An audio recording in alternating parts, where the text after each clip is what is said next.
Welcome to the deep dive. And, today we are doing something a bit different.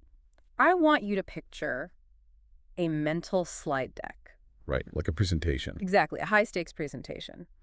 Slide one is just a giant, glaring question about one of the biggest global assumptions we make about power and gender. The assumption that forcing women into political power automatically buys them economic independence. Yes, because, people think a seat at the table means a paycheck in the bank. They think political quotas just magically fix the economy overnight. It's the standard narrative. Right, totally. Um, But what if that is just a beautiful global misunderstanding? well, to figure that out, we are looking at a massive social experiment in India.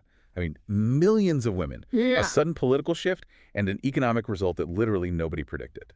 And we're using this incredible source today. It's a groundbreaking 2014 working paper from the National Bureau of Economic Research by economists Ejaz Ghani, William R. Kerr, and Stephen D. O'Connell. Yeah, and they essentially took a magnifying glass to this massive paradox. Right. So let's look at slide one of our mental presentation, the great myth of power and bread. Many people just naturally assume that if you reserve seats for women in politics, a massive surge in female employment and income will just, naturally follow. Because the world loves a simple cause and effect story. The assumption is that female politicians will get elected, they'll pass laws, and they will immediately hire female workers. Exactly. It seems like basic arithmetic. Right. I want you to imagine being a policymaker. You write the law, you mandate the quota, you expect the economy to transform the very next day. It seems like common sense. But human economies don't obey simple arithmetic. That's the trap. The connection between a politician's gavel and a woman's factory job is incredibly complex. Which brings us to slide two, divided India. Because to really see this disconnect, we have to look at India in 2011. Right, 2011 is a crucial year for this data. Why does the dazzling spotlight of the political stage completely fail to illuminate the incredibly difficult job hunting path of millions of lower-class Indian women? Because the contrast is staggering. In 2011, India ranked 19th out of 135 countries globally for female political empowerment. 19th. They were crushing it on the political stage. They really were. But at the exact same time, female participation in the actual economy was lagging massively behind almost every developed nation. So visualize a bar chart right now. On the left side, you have their political ranking. It's a towering skyscraper. And on the right side, economic participation. It's a tiny, struggling sapling. It's crazy. It is, because high political rank usually correlates with wealth and workforce parity. But India broke the model. Women had the vote and they had the seats, but they did not have the jobs. So how did they even get that towering political skyscraper in the first place? That brings us to slide three, the 1993 reforms. Ah, yes. The reform from the sky. Right, because you have to ask, can a top-down, state-enforced political quota truly shatter the deeply rooted clan, caste, and gender walls of rural India, walls that have stood for thousands of years? It's a huge question. We're talking about the 73rd and 74th constitutional amendments of 1993. The law essentially mandated that local village councils, the panchayats, had to reserve at least 1/3 of their leadership seats exclusively for women. 33%, just overnight. It's like dropping a massive boulder into a stagnant pond. This Right. wasn't a polite suggestion from the government. It was a constitutional mandate. Boom. And the sheer scale of this change is hard to overstate. Yeah. It decentralized power and put women directly in charge of local infrastructure budgets. Right, a massive institutional dividend. But the question is, did it actually work? Which brings us to our first massive face slap of the data. Slide four, the cruel reality. Prepare for a shock here. Yeah, because after this massive political awakening, female employment in the manufacturing sector saw absolutely zero growth. Zero. The researchers ran the empirical models. They looked at data from both the organized and unorganized manufacturing sectors between 1994 and 2005, and it showed no statistically significant increase in overall female employment. The trend line is flat. Wait, I need to process this. You put women in charge, you give them 33% of the political power, and they didn't create jobs for women. That did not. The trend line is a flat heartbeat, a total flat line. So did the policy just fail? Well, the policy didn't fail, but it mutated. The wage labor market didn't budge because established factories just weren't hiring more women. But a flat line in employment has to be hiding something, right? Exactly. It hides an explosion somewhere else. If employment didn't grow, we have to ask why the number of female-founded businesses suddenly doubled. Which is slide 5, the silent revolution. and ownership hurricane. If this explosion of millions of female bosses wasn't caused by the whole industry expanding, we have to figure out whose business territory they stole. Right, because the pie didn't get bigger. Let's hit the data. In 1994, women owned 9% of businesses in this sector. By 2005, it skyrocketed to 19%. That is a growth rate of over 111%. We are talking about 4.1 million new businesses owned by women. It's literally a hurricane. The wage jobs stayed flat, but suddenly everyone is a boss. But honestly, this is totally anti-common sense to me. How so? You don't have a job, you can't get hired, so you just start a company. How do you even do that? And where? Well, to understand where these millions of female CEOs operate, we have to look underground. Slide 6. The massive underground empire. Yes, the informal sector. In a low-end underground industry that doesn't pay taxes, isn't registered, and has zero legal protection, is female entrepreneurship an act of empowerment? Or is it just institutionalized self-exploitation out of sheer desperation? It's a dark question, but we need to define the unorganized sector first. These are workshops with fewer than 10 employees. Or fewer than 20 if they don't use electricity. Exactly. Astoundingly, this unorganized sector accounts for 99% of all manufacturing businesses in India. 99%. And over 80% of all manufacturing employment. So 99% of the manufacturing pie is completely off the books. This is the rawest, most unfiltered form of capitalism. It really is. It's not Silicon Valley startup culture. This is the shadow economy. Yeah. It's an empire, but it's an empire built on dirt floors. Okay, so we have this massive boom in dirt floor businesses, but how do we prove the 1993 political quota actually caused this boom? We need a time machine. Slide 7, the puzzle of time, a natural experiment. Right. Why did some states finish their reforms in 1994 while others dragged their feet way into the 21st century? Did the length of time perfectly align with the explosion of female businesses? Let's talk about the model they used. Economists call it a differences in differences model. Not every state implemented the quota at the exact same time. Right, they had to wait for existing local politicians' terms to expire. Exactly. You couldn't just kick people out of office. So some states, like Karnataka, acted really early. Others were delayed by years. And the staggered timeline is basically a researcher's dream, isn't it? Oh, absolutely. It creates a quasi-natural experiment. You can track exactly when the economic boom hit relative to the specific political election in that specific state. But wait, I'm a skeptic. What if the local politicians cheated the system? Which brings us to slide 8, pure data. The exogeneity check. What if local elites manipulated the election timing based on how active local women already were? Because if they did, the whole theory falls apart. But debunking this proves we are looking at a genuine scientific miracle of policy. The researchers looked at the 1994 baseline data. And what did it show? A perfectly flat line. There was absolutely zero correlation between the initial level of female entrepreneurship in a state and when that state actually implemented the reform. Wow. So that is the ultimate face slap to the skeptics. It wasn't rigged. The data is pure. Without using heavy jargon, there was no endogeneity. The elites couldn't manipulate the timeline. The political quota came first, definitively, and the business boom came second. But the boom didn't happen overnight. It actually took a very specific amount of time, which is so weird. Slide 9, the time lag, letting the bullet fly. Right. Why didn't political power immediately turn into economic cash? During those lost 2 or 3 years, what were these lower-class women silently waiting for? We have to look at the dynamic effects here. In the 1 to 3 years before the election, and the year of the election itself, nothing. No growth at all. But 2 to 4 years after the election, and especially 5+ years after, there's a massive 40% spike in the entry of new female-owned businesses. 40%. And male businesses showed no such spike during that window. But if I pass a law today, I want results tomorrow. Why did it take up to 4 years? Because a political seed is a seed. It is not a magic wand.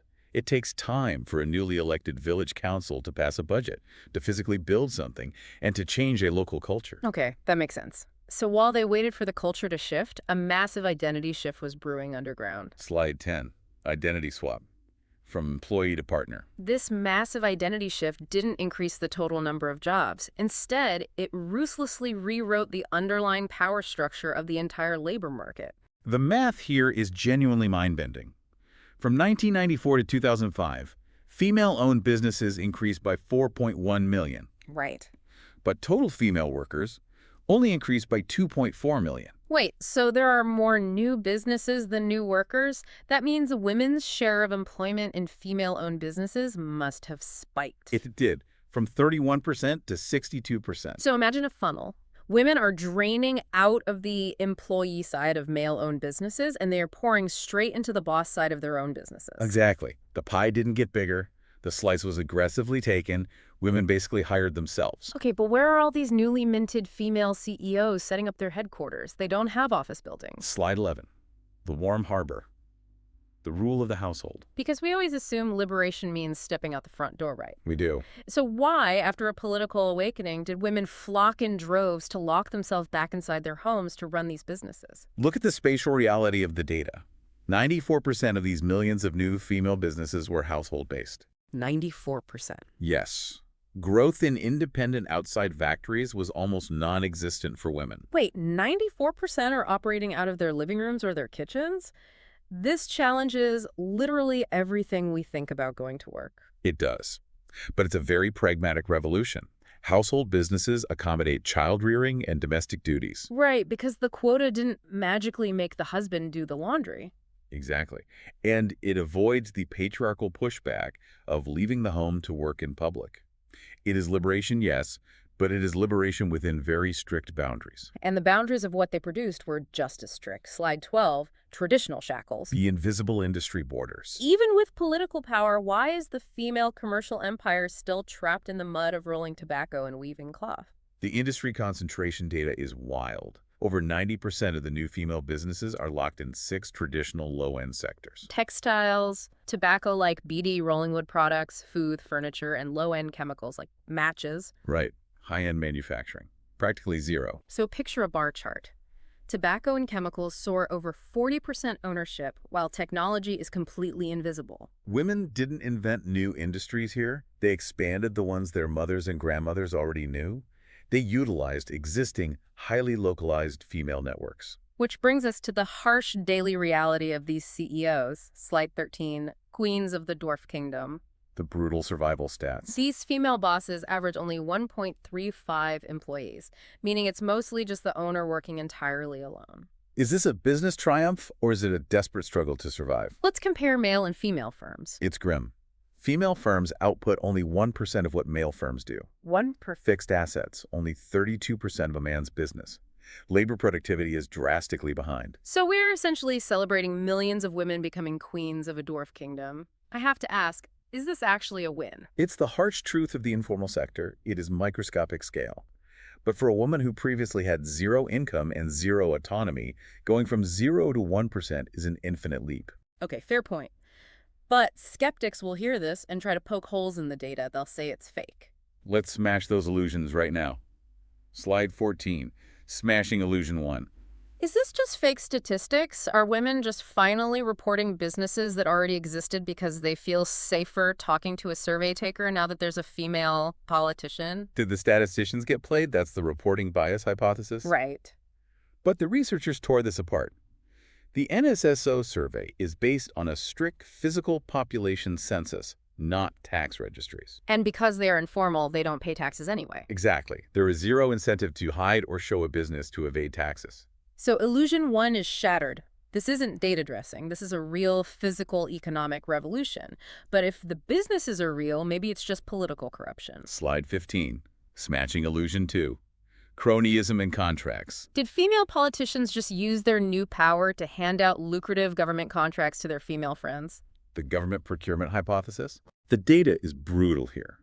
Less than 1% of these informal businesses have any dealings with the government whatsoever. Less than 1%. So a village woman rolling tobacco in her kitchen isn't securing a state supply contract. Right. The milk of government funding is completely missing these tiny household shops. Okay, if it's not government contracts, it must be banks giving out free money, right?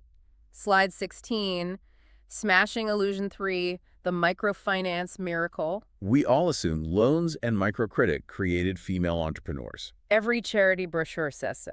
But the data shows the exact opposite. Financial loans are the result, not the cause. The financial support hypothesis falls apart. Completely. Only 2 to 3% of female businesses use external loans. Compare that to 9% of men. Wait, only 2%? Yeah. Astoundingly, the businesses without external financing actually showed a higher elasticity, a stronger growth response. This blows my mind. We are taught that capital creates business, but here, millions of women started businesses with zero bank loans.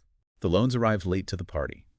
Women used their own pennies to start. So if it wasn't fake numbers, wasn't government cronyism, and wasn't bank loans, what was the invisible hand driving millions of women to open businesses? Slide 17. The invisible hand. The gender dividend of public goods. A female politician fixing a dirt road or digging a well might seem trivial to a man, but to a woman, it is the lifeline that pulls her into the commercial world. The infrastructure channel. Prior studies show female politicians invest heavily in drinking water, sanitation, and roads. Right. These are gender-neutral public goods. But they have a highly asymmetrical gender dividend. Let me explain the mechanics of time poverty. Please do. If a woman spends 4 hours a day walking to fetch water, she cannot start a business. She literally doesn't have the time. Makes total sense. But then the female politician builds a well in the center of the village. Suddenly, that woman gets 4 hours back every single day. Wow. The marginal cost of starting a home business drops to near zero because her time is freed up. So the politician didn't give her a business loan. She gave her time. And she used that time to become an entrepreneur. That is incredible. But there was something else, too. Something you can't build with bricks and mortar. Slide 18. Mind awakening. Role models and aspirations. Having a female village chief doesn't just change local laws. It rewrites the psychological code of every little girl in the village. It makes her believe, I can own my own shop, too. We call this the inspiration channel. Studies show that female leaders dramatically reduce male prejudice. Right, seeing a woman lead changes the men's perspective. But more importantly, they ignite the educational and occupational aspirations of young women. It's a mental chain reaction. Visibility of a leader leads to the weakening of bias, which leads to a massive spike in ambition. And this perfectly explains the 2 to 4 year time lag we talked about earlier. Exactly. It takes a few years for a girl to see the leader, change her worldview, convince her family, and start producing goods in her living room. So we had the theory, but the researchers needed one final, undeniable proof. Slide 19, the boundary regression, the ultimate proof. Imagine 2 towns perfectly identical in climate, language, and culture, separated only by an invisible state border. Why do the women on one side live entirely different commercial lives than the women on the other? The border discontinuity analysis. Yeah. Researchers looked at 352 adjacent county pairs sitting right on state borders. And they controlled for the 1994 baselines, right? Yes. The county on the side that had the political quota longer had a significantly higher rate of female entrepreneurship in 2005. This is the mic drop. You can't blame geography, you can't blame culture. The only difference is the law. The border battle proves the institution. It's an airtight economic proof. Which brings us to the end. Slide 20, historical reflection, empowerment, or new confinement. We have to ask a very uncomfortable question about what this success actually means. Right. We cheer for the millions of new female CEOs created by political quotas. But are we celebrating a stepping stone to true equality or just a new social incubator that permanently locks women into low-paying, invisible household labor? It's a profound paradox. Political rights triggered an entrepreneurial wave, but it simultaneously solidified the informal, unorganized sector. Because women moved from being unpaid domestic workers to making pennies a day as household business owners. Exactly. While going from 0 to 1 is a miracle, getting permanently trapped at 1 is a tragedy. Is the developing world doomed to repeat this cycle? You've seen the data. The quota's worked, but the reality is messy. So next time you hear a politician promise that a quota will magically fix the economy, ask yourself, are they building a ladder or just a slightly more comfortable cage? Think about that. Thanks for joining this deep dive.